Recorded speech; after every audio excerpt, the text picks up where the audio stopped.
No. No, stay where you are.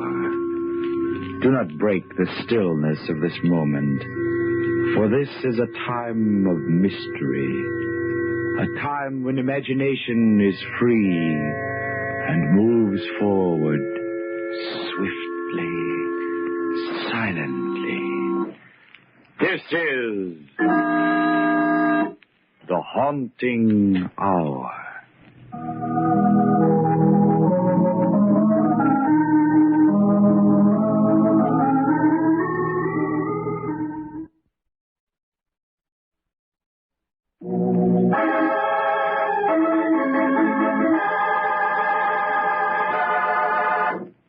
The Old Men.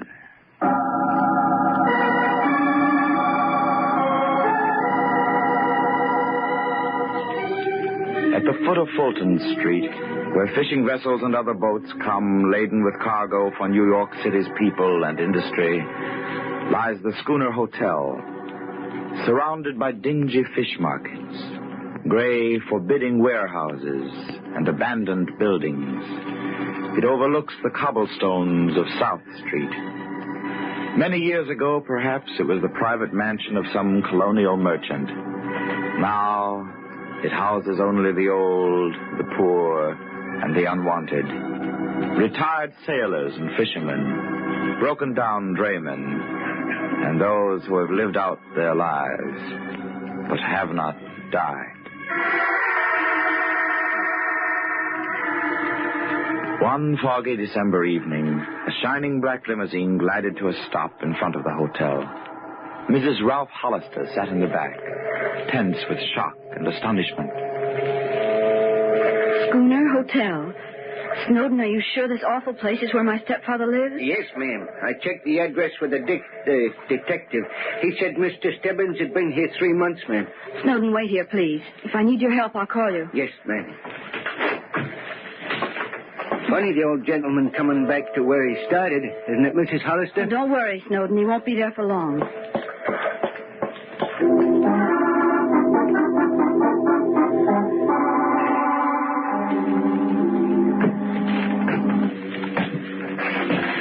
How much higher, Mr. Hazard? 5th floor. Practically there. Here it is, Mum. Be there, you old grave robber! What in the name of Sam Miller? Diana. Good evening, Father. Oh, yeah, Diana. Joe, I'd like you to meet my daughter, my stepdaughter. Diana, this walking corpse is Joe Hazard. He runs the place. We've met. That'll be all, Mr. Hazard. Yes, ma'am.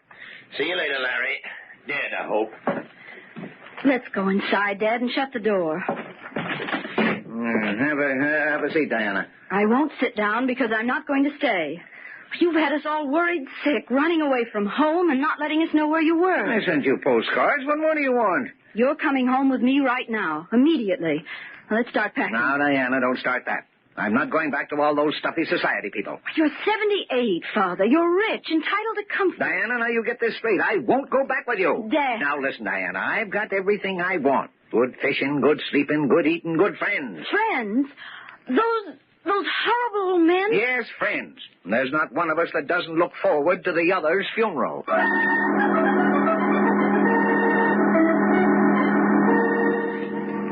Hey, Joe, put another lump of coal on the stove. It's cold in the lobby. Why don't you wear a warmer shroud? Now, don't be so stingy. You won't be here much longer to enjoy your money. Huh? Look who's talking about money, Joe. The undertaker told me that Stebbins was in price in a gold casket the other day. That's a good one. Now, look here, Joe. There are 9 of us, all about the same age. What do you mean, same age? I'm 81. Okay, Pete. But you'll all see, I'm going to outlast the rest of you old duffers. That boasting of yours is a bad business, Stebbins. Joe's right. As a matter of fact, you haven't been looking so well lately, Stebbins. Who says? Me, Tim Owens. So do I. Spinelli the Oysterman looked just like you do right before he was took. Huh? And he was hardly 75. Now, look, Pete, if you don't stop me... Don't be a sorehead, Stebbins. Pete's just paying you back. I can take it, Tim. But you've all been ganging up on me. Haven't you, Scott? What's fair is fair. Lay off him, boys. Scotty's right, yeah. Of course, Larry. The boys can't help it. And many a time I seen him taking an old horse from Frenchy's stable. And I says to myself, I wonder when they're going to lead Larry Stebbins away. Now, Sonny, you'd get a big kick out of seeing me go, wouldn't you? Of course I would. With you gone and all our wills made out to the survivor, there'd be real money in the pot. Sure, before we cut you in, the whole price for surviving weren't more than $20,000 for the whole 8 of us. And now it's millions. That's why we're ganging up on you. Larry, I never could figure why, with all your dough, you took a hand in it. Why, to win, of course, Tim. To see if I can lick the game of death the way I've licked everything else. Stebbins, you know what I think. No, what? I think you're nuts. What? Well, we'll see. Now, Tim, I ran into a bargain you could use real soon. Yeah? Yeah, a nice, cheap gray.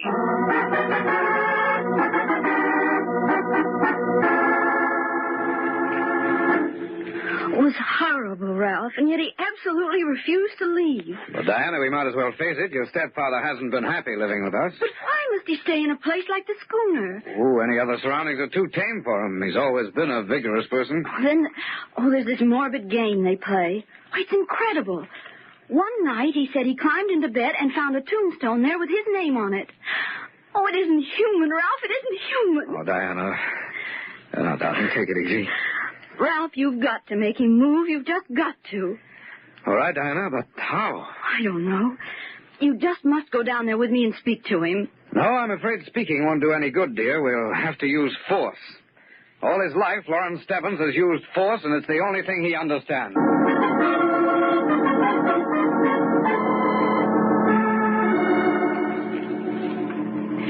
Do you know where Mr. Stebbins is, Mr. Owens? Couldn't rightly say. Saw him go out early this morning. Hasn't been sitting around the stove at all today like he usually does. Well, where's Mr. Hazard? Joe, he's out for a breath of air. Won't do him no good, though. What do you mean? He's bound to go anyway. Ralph, don't listen to him. It's just that awful game. Oh, here's Joe now. Hey, Joe, Larry Stebbins' daughter's looking for him. You seen him? I've come to take Mr. Stebbins home, Mr. Hazard. I'm afraid you won't be able to do that, Miss Hollister. Why? Where is he? Is this his cap, Mom? Well, let me see it, please. Initials L.S. Abbott Brothers. Yes, that's where he buys his clothes. Yes, I think it is. I thought so. Some kids out there gave it to me. Where'd they find it? They said it belonged to a guy who jumped off the end of the pier. An old man like myself, they said. Suicide? That's what it looks like to me, mister. No, Ralph, it couldn't be. If there was one thing that Lawrence Stebbins wanted, it was to stay alive. You mean... I mean, if he died, there was just one reason. Murder.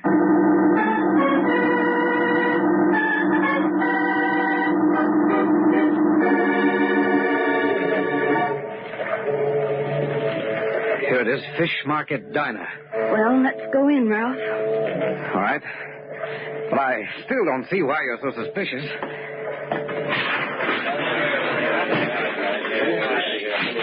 Yes? What can I do for you? Did you know Lawrence Stebbins of the Schooner Hotel? Sure, I know him. Great sport, regular customer. Was he in here today? Sure was. Had a big breakfast, was happy as a weasel. Next thing I knew, he kicked the bucket. What do you mean he was happy? Well, Mac, he was cracking wise. He even did an old-time dance with his hat on his cane. Hat? You mean his cap? Oh, no, ma'am. He was wearing a hat.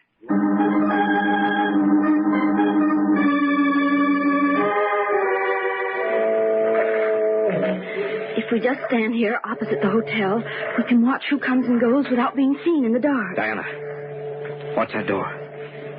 Someone's coming now. Oh, you know him. That's Tim Owens. No, I can't see very well. We better get closer. Let's go over behind the loading platform on the next pier. All right. The light should show their faces better from there. Let's go. Made it. Ralph, look. Look where? Right behind me. Yes, there are two of the old men. Pete Sanders and Charlie Hall. Both asleep. Yes. But they're not asleep. They're dead. Stone dead.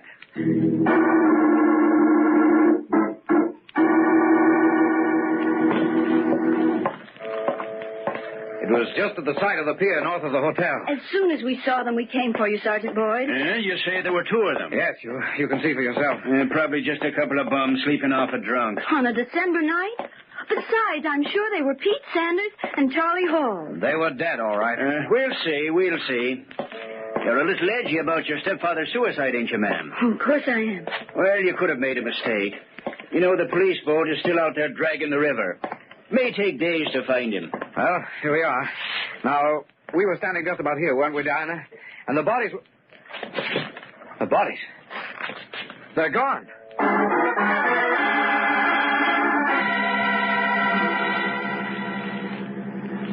Say, Joe, Sergeant Boyd was in here looking for Pete Sanders and Charlie Hall while you was out. What do you want him for, Scotty? Oh, said Stebbins' daughter thought she saw him dead. Yeah, the way she and her husband was talking, you'd think Larry Stebbins wasn't fit for the undertaker anyway. No, Tim. Don't hold it against the young lady. She's all worked up. They'll find the old man's body, she'll calm down, and we can all go to the funeral. Say, Tim, you didn't happen to see Pete or Charlie this evening? No, I didn't, Scotty.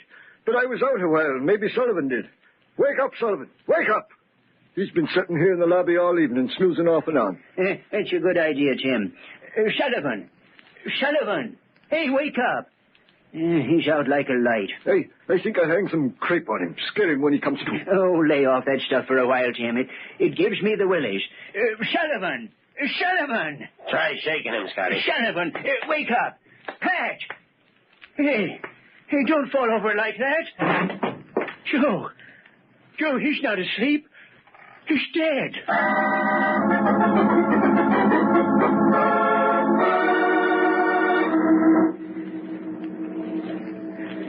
Diana, let's go home. No one's gone in or out of the hotel for an hour. Ralph, I'm just as cold as you are, but I'm going to stay here, even if it takes all night. All right, darling. Anyway, I'm convinced that you're right. The person who killed Sanders and Hall killed your stepfather, too. Only this time we came along before the bodies were disposed of. Ralph. What, Diana? Those were real bodies, weren't they? Certainly. I even noticed a small wounded one. I think it was Hall. That's exactly what I mean. If they were carried anywhere, there might be bloodstains. Yes. We could trace them. They were probably taken backwards toward the river. I'll look there. I'll look over here, toward the street. All right. No. Nothing here. Ralph? What? Come here. What is it, Diana? I picked up a trail of dark red spots. Good. Yes. We'll follow them. They seem to lead right to this abandoned building next to the hotel. So they do. From the direction, I'd say they'd go straight to that side door. Oh, we'll try it. Mm-hmm. That's where they've gone. Well, try the door. Diana, it's open. Come on in. Good evening, Diana. Good evening, Ralph. I've been expecting you. Mr. Stebbins.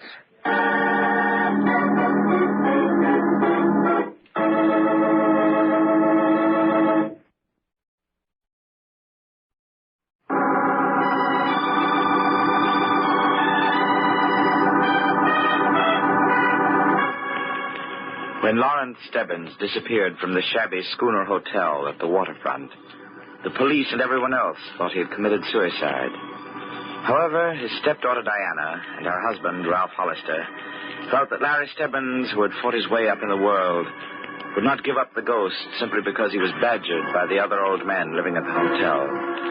They were sure someone had begun to play the macabre game of death in earnest, especially after they found two of the old men dead. But when they opened the side door of the abandoned house next to the hotel and were greeted genially by the man whose murderer they were seeking, they didn't know what to think. Well, Diana, what's the matter? You look as if you're not glad to see me. Oh, it's not that. Father, you're not... We thought that you were... You gave us quite a turn, Mr. Stebbins. If we expected anything, we thought it would be your... I mean, that we wouldn't find you here quite like this. You mean you thought I was dead? Well, why not say it? Well, after all... Can't stand this pussyfooting about a common natural word. We all die sooner or later. Question is, who manages to hold on a little longer? Oh, please, don't start that morbid talk again. It ain't morbid. It's natural. It's horrible. Now, Mr. and Mrs. Hollister, do you mind telling me what you're doing, snooping around at this time of night? Well, sir, I think it's your turn to answer that question. Why, right at this moment, the police are dragging a river for your body. They are? That's downright amusing. Poor fellows must be cold out there. I fail to see anything funny about it. You wouldn't. Why are you here? Well, I kind of like it here. Quiet. Lots of young people. Stop that nonsense. Why are you here? Here? Here? Oh, yes, here. I was locked up here. Why, that's not true. The door was open when we came in. Well, that's true. Very true. And you know why the door was open? No. All I know is that you're telling me a story. You're wrong, Diana. You see, the door was open to let you come in. You wanted to come in, didn't you? Yes, but I don't see what that has to do with... You wanted to come in. I unlocked the door. Now, really, I don't see that you have any cause for complaint. Oh, look, that's beside the point. You say you were locked in here. Why? Why? Well, it's this way. A fellow wanted to kidnap me. You mean that you're hiding here from someone? No, he did kidnap me. Oh, sure. And then he gave you a key so that you could get out. The funny thing about that, he doesn't know I have the key. Now, what do you think about that, Diana? That's something, isn't it? Huh? If you've got a key, why don't you leave? No, couldn't do that. Next time he came around to check up on me, he'd miss me. Things just wouldn't work out right. Just who is this person? Who? Oh, yes, who? Joe Hazard. He forced me in here. Why? Figure he wanted me out of the way for a little while. What do you think? I think it's all a pack of lies. What do you mean? You don't have to stay down here 1 minute longer, and you're not going to. You're coming home with us right now. Now, wait a minute. Who do you think you're bossing around? Oh, Ralph didn't mean anything, Father. It's only that this whole stupid affair has gone far enough. I told you I wasn't going uptown with you. All right, Diana, it's no use arguing. There's only one way to handle this. Grab his other arm and get out of here. Let go. Come on, Go. careful, Ralph. Ever since I retired, you two have been trying to run me.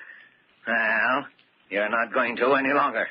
No one in the world can run Larry Stebbins. Why, Lawrence Stebbins, what's come over you? Just come to my senses, that's all.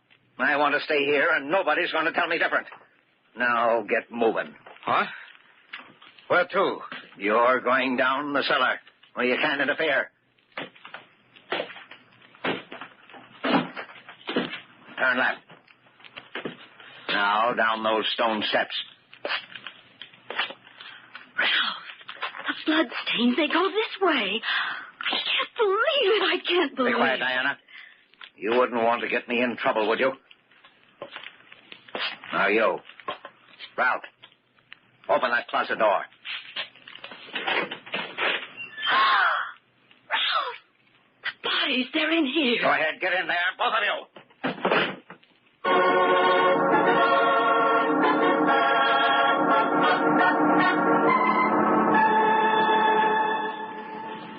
Sanders and Hall show up yet, Tim? No, Joe, and I've been sitting here all the time. I'm beginning to think the Hollisters were right. Yes, so am I, Scotty. There's some funny things going on around here, and we ought to pay 'em some mind. There's only 5 of us left.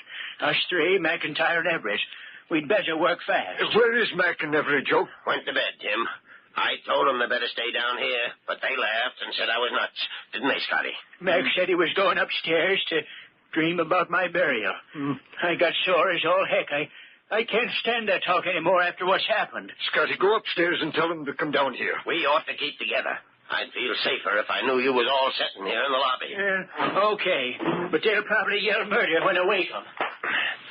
You know what I think, Tim? I think Stebbins' suicide was a put-up job. How do you figure that, Joe? Just got a feeling. The way the boys acted when they gave me his cap, like they was rehearsed. And then everything that's happened tonight. I tell you, I'm scared. I'm scared stiff. So am I. You fellas thought Stebbins was kidding about living longer, but he's not that kind of a guy. Look how he made his dough in the shipping business. What do you mean, Joe? Oh, like he said once, he always got what he wanted. He wouldn't stop at nothing. Never has. But murder, Joe, that's pretty terrible. I wouldn't put it past him, Jim. What's that? Well, it sounds like Scotty. Joe, Jim, I'm getting out of here. I'm getting out of here fast. What's up, Scotty? It's terrible, terrible. I went into the rooms and the beds was empty and the windows open. Where were they? I looked out the backyard and they was lying there, the 2 of them, in a heap. There's only us 3 left now, Joe. Boys, this is all Stebbins' work. Stebbins? Oh, Stebbins is dead. Joe was just telling me he thinks Larry faked this croaking. He's around somewhere, I tell you, and we're going to find him. Well, where do you think he is, Joe? I've got an idea. He's in the house next door. Then how would he get in here? Yeah, these used to be twin houses, Tim. There's a door in the cellar that connects them. Let's go and find out. I'll get my gun. I don't want to go there. Get the police. It's their job. There's no time to get the police, Scotty. Then let's get out of here. Let's go anywhere. Oh, he'll get us for sure if we stay here. Scotty, we've got to stick together. There's only 3 of us left now. Yeah, 3 of us and Stebbins.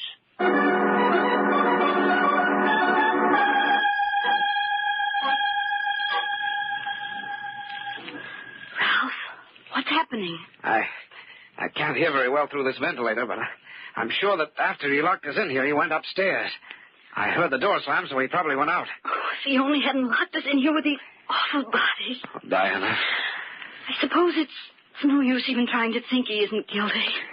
I'm afraid not, darling, after the way he's behaved. But he's my own stepfather. Whatever happens, I can't turn him over to the police. Maybe it won't be necessary. Once he's had his way for the last time in his life. You mean? Yes. Oh, it's horrible to say, but I hope for his sake that he does it. No, if there were only a way of getting out of here, it would make sense to decide what to do. You don't mean we'll have to stay here? Well, unless someone finds us or he lets us out, I wouldn't be too hopeful. But that's impossible. Ralph, I don't want to die. I don't want to die, not in this terrible closet. Quiet, Anna. I think I hear footsteps upstairs. What is it? He must be back again. It sounds like more than one person. Diana, door. The heavy door in the cellar wall that I told you about. It's opening. Can you see who it is? Is it Father? Not yet. Looks like 3 people. Jim, Scotty, I was right. Look, blood on the floor. It's Hazard. He's following the trail. Poor Dad, it's over for him. It leads to the closet. I'll bet Pete and Charlie are in there. Maybe they'll find us. I'll call. No, Ralph, no. I'd rather die than tell them about my stepfather. I'm going upstairs, Jim. Let me have your gun. He's up there, Ralph. They'll find him. They'll kill him. Here you are, Joe. You want Scotty and me to come along? No, I think I can handle everything now. We'll wait here, Joe. You'll stay down here. Put up your hands, both of you, and move toward that closet door. Joe, don't point that gun at I us. told you I'd be the last to go, but none of you would believe me. To the rest of you, this was just a game. But if I don't get the money, and soon, I'm going to lose my hotel. There'll be only Stebbins and me, and the police will take care of him. No. You wouldn't shoot an old pal, would you, Joe? I did in the others, Tim. No. Just you two left. Now, move towards that closet. Please, I don't want to... Ralph, don't let them. They're coming in here. There he is, Sergeant Boyd. Okay, Mr. Stebbins. Tommy, got it. Not this time, Joe Hazard. We're booking you for murder.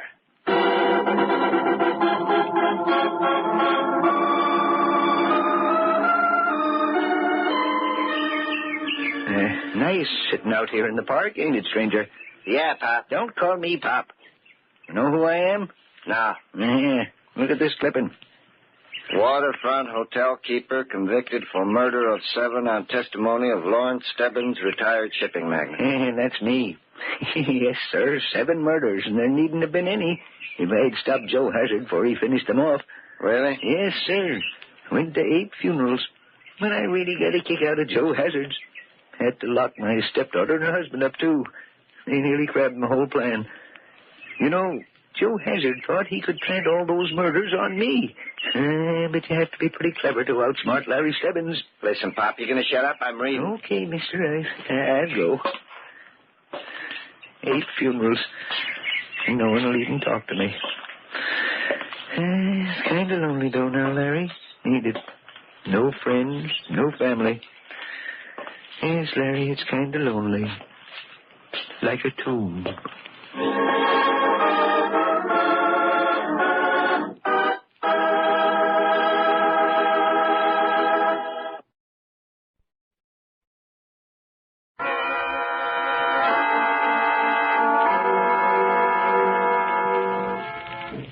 From shadows and stillness, mystery weaves a spell of strangest fascination, charging the mind with doubts and fears. For mystery is a strange companion, a living memory in the haunting hour.